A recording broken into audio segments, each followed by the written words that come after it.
He thinks he knows what he's doing. Today we're with Chris from Crispy Projects. Hello. Chris is an ex-work friend of mine.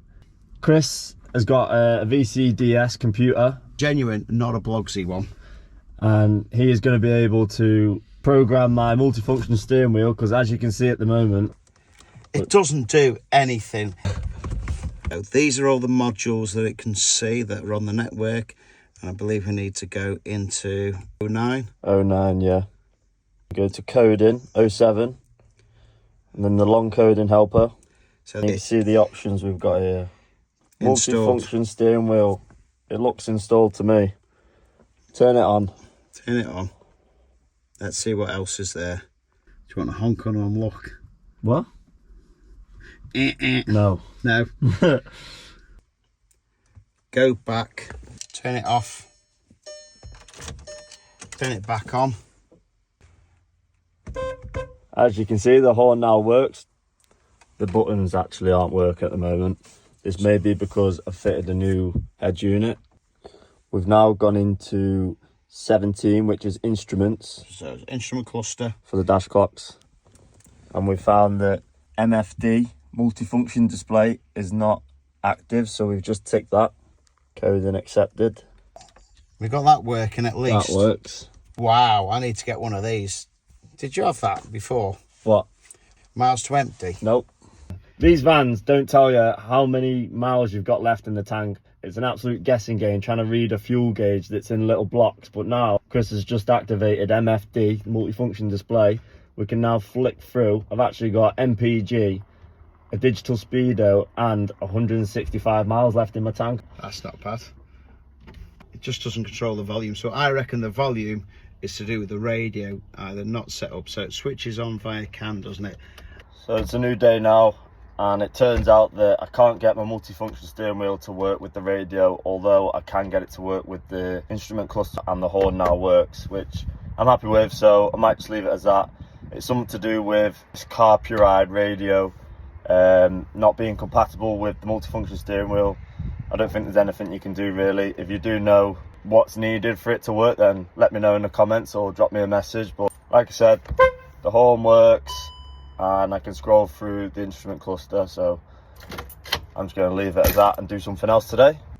As I've shown you in one of the previous videos, this Carpuride radio comes with a reverse camera. So what I've done is I've wired it when I fitted the radio, and I just left the wire in. So I've wired it through there, down here, and I left the wire in there. But today I've removed these trims here and I've fed the wire in under that trim through the back.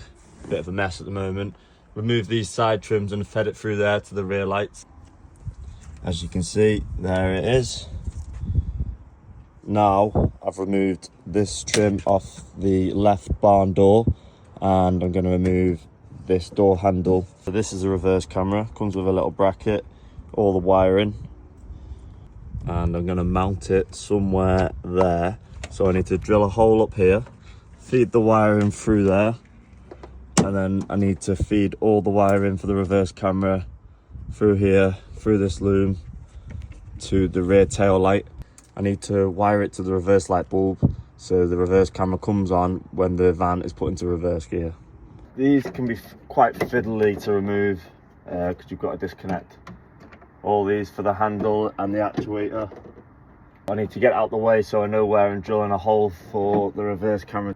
So you just got to pop these off with a pick or a flat blade screwdriver, like that. There's one, two.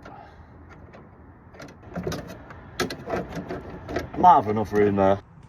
Yeah, so where I'm gonna feed the wire through is actually at the side of this. So I should have enough room there now to drill the hole and pull the wire through and feed it out the way of the actuator, around here, through there, through this loom, and to the rear tail light. So to remove this trim, there's 4 8mm splines on the back here. One's actually tucked away in there, so I just need to take the last one out now, and then I should be able to get the trim off.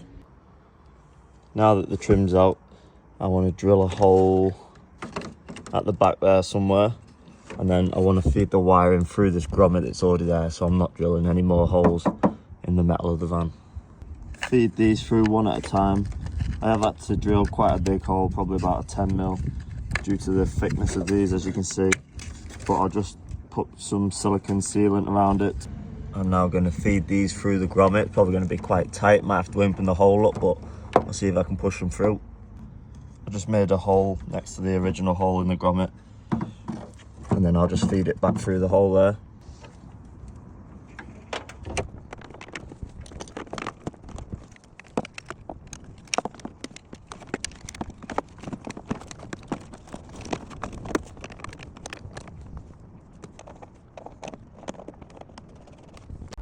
So I've just fed the wiring down the barn door, and I'm actually a bit short. I can't get this to connect to there. I need some sort of extension to go in between, so I can't even test it today. But I've wired the rest of the wiring through, and I've tapped into the reverse light bulb, the black and green wire on the left reverse light. So I'm just going to push this back and tuck it all in. There it is, the reverse camera's fitted in place.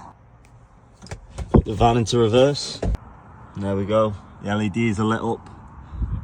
That should give me quite a clear image when I'm reversing. This is the cable that I've got from Amazon. It was next day delivery with Prime, so that's worked out quite well. It's actually a metre long cable. I don't need a metre, it's literally about a 6-inch gap, but I think this reverse camera was for a car, not a van, so they didn't take into consideration the length of the van. So I'll just connect these up now. And then I'll tidy the wiring up and I'll put the trim back on. I've actually had to play around with the wiring at the back of the head unit, but I finally got it working. There's the reverse camera in place. Thanks for watching. Remember to like, follow and subscribe for more modifications, upgrades and adventures in the van. And I'll see you in the next one.